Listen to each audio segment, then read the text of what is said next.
अस्सलाम वालेकुम viewers. Novel 5 episode number 9। ये हकीकत बिल्कुल पाप सी है, मगर मैं चाहती हूँ यूँ ही मुझे बाहों में बड़े रखो। नूरा ने वापस आंखें मीच ली। कुछ ही पल में वो उसके बड़बड़ाने की आवाज़ सुनकर जाग गई। माथे पर ठंडे पसीने और पूरा जिस्म कांप रहा था। वो की ख्वाब देख रहा था। तहामी, नूरा ने उसके गाल पर हाथ लगाया। नहीं प्लीज़ मत जाओ, मत जाओ, मेरे पास सिर्फ उससे है। तहामी उठी, आंखें खुली। नूरा उठकर बैठ गई। वो बड़बड़ा कर एकदम उठा था और सामने नूरा को देखकर चुप हो गया। क्या हुआ, आप ठीक हो? नूरा ने उसकी गलाई पकड़ी। हाँ मैं ठीक हूँ, कुछ नहीं हुआ, कुछ भी नहीं हुआ। मैं उठकर बैठ के एक तरफ बैठ गया था। आप किसी का नाम ले रहे थे? नूरा की बात में वो चौंका। पता नहीं, इसने सख्ती से कहा। मैंने सुना आप सहन कुछ और कह रहे थे। सब ठीक है?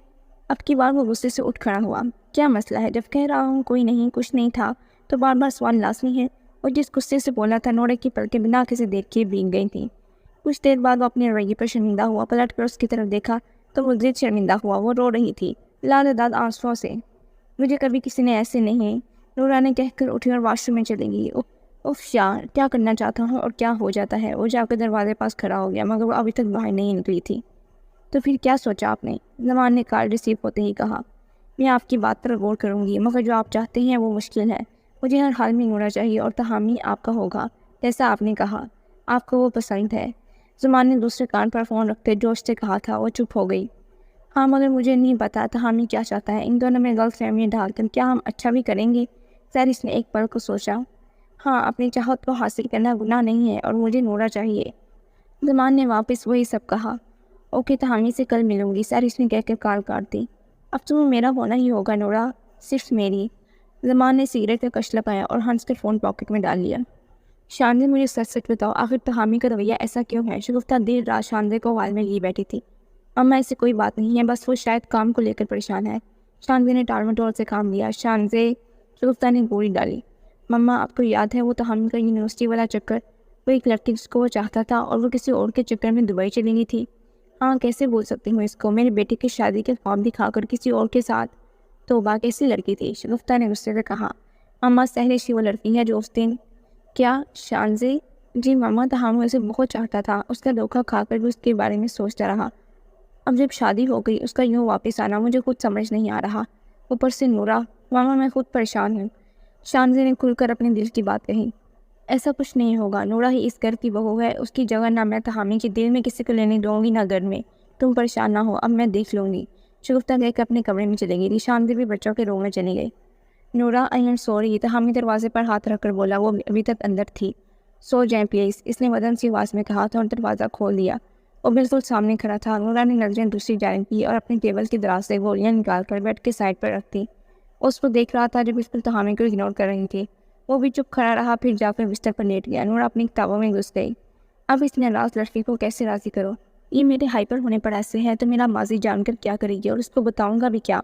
नहीं तहामी, अभी बात करना मुनासिब नहीं होगा। वो उसे देख रहा था, फिर सो गया। नूरा ने पलट कर उसकी तरफ देखा। गोलियां वैसे ही पड़ी थीं। उसको भी गुस्सा आ गया और ये अपनी जगह से उठी और जाकर उसके पास बैठ गई। तहामी? हाँ। वो फौरी उठ गया। ये गोलियां ले अभी, और मुझे पता है आपको बहुत गुस्सा आता है और कभी भी किसी को डांट सकते हैं, मगर मेडिसिन के बाद। पानी के गिलास उसको थमाकर वो बोली और वो देखता रह गया। नूरा वापस जाकर पढ़ने लग गई। रात इसी तरह निकल गई। सुबह वो तैयार होकर नीचे उतर रही थी। सामने से ज़मान आता उसको देखकर चौंक गया। अरे नूरा, कब आई? कैसी हो तुम? अपना हाथ आगे बढ़ाकर इसने देखा। नूरा। नूरा ने वैसे ही सलाम कह दिया। कहाँ जा रही हो? मैं छोड़ रहा हूँ, ज़मान उसके करीब आकर बोला था। वो कूद कर पीछे हो गई। वहीं मैं चली जाऊँगी। चलो ना, मैं छोड़ आता हूँ, पहले भी तुम्हें ही छोड़ के आता था। नूरा की कलाई थाम कर वो बेतकल्लुफ़ होकर बोला। पीछे से तहामी आ गया। इसकी कलाई पर ज़मान की गिरफ्त तहामी को ना चाहते हुए बुरी लगी थी। वो नूरा के पास आ गया और ज़मान के हाथ से उसका हाथ पकड़ लिया। मेरी बीवी अब मेरी जिम्मेदारी है, आप परेशान ना हो, मैं छोड़ आऊँ। तहामी ने हाथ पकड़ा और नूरा को अपने पास करते बोला। वो बिला झिझक उसके सीने से लगी। ये सब देखकर अंदर से पुरसुकून थी, मगर रात का रवैया नहीं भूल पाई थी। मेरा फ़ोन अंदर आ गया है, मैं ले आया हूँ, चलो। तहामी ने उसको लेकर नीचे उतरा और नाश्ते की मेज़ पर सबसे मिला। हल्का सा नाश्ता करके वो नूरा को गाड़ी में लेकर यूनिवर्सिटी निकल गया। सारे रास्ते दोनों ने बात नहीं की थी। ज़मान इतना बेतकल्लुफ़ क्यों होता है? तहामी ने होले से कहा। कज़न है और बचपन से साथ थे, शायद इसलिए। नूरा ने संजीदगी से कहा। तो उसका यूँ करना अच्छा लगता है? अच्छा तो मुझे कुछ और भी नहीं लगता, मगर फिर भी। वो चुप हो गई। ओके, जैसे तुम खुश, आइंदा नहीं आता तुम्हारे कज़न्स के दरमियान। تاہم نے جس ادا سے کہا وہ کٹ کر رہ گئی تھی پر بول نہ سکی۔ بس یہاں ہی اتار دیں۔ نورا نے یونیورسٹی کے گیٹ پر اس کو روکا مگر وہ سیدھا اندر لے گیا اور ہال کے سامنے جا کر گاڑی روکی۔ نورا نے اس کا یہ ضدی روپ آج دیکھا تھا۔ اسے برا بھی لگ رہا تھا مگر پیار بھی آ رہا تھا، سو فوری اتری اور اندر داخل ہو گئی۔ السلام علیکم مما، کیسی ہیں؟ اچھی ہوں، کہاں ہو؟ رستے میں ہوں، گھر آ رہا ہوں۔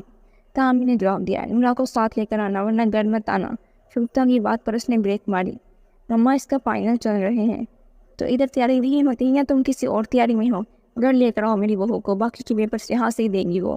شگفتہ نے کہہ کر کال کاٹ دی۔ تاہمی کی سمجھ میں نہیں آ رہا تھا کہ وہ کیا رہا ہے۔ اس نے گاڑی واپس یونیورسٹی کی طرف موڑ لی اور اس کا انتظار کرنے لگا۔ ٹھیک 2 گھنٹے بعد وہ آئی، اس کو دیکھ کر حیران رہ گئی اور آ کر گاڑی میں بیٹھ گئی۔ ہم شاید دوست بنے تھے، تاہمی نے خاموشی توڑ کہا۔ مما کی کال آئی ہے، وہ گھر بلا رہی ہیں تو گھر چلے جائے۔ ویسے بھی آپ نے کہا تو میں آ گئی، میں ادھر نہیں آنا چاہتی تھی۔ نورا نے تحمل سے جواب دیا۔ ٹھیک ہے، تاہمی نے گاڑی چلاتے کہا اور گھر کی طرف گاڑی موڑ لی۔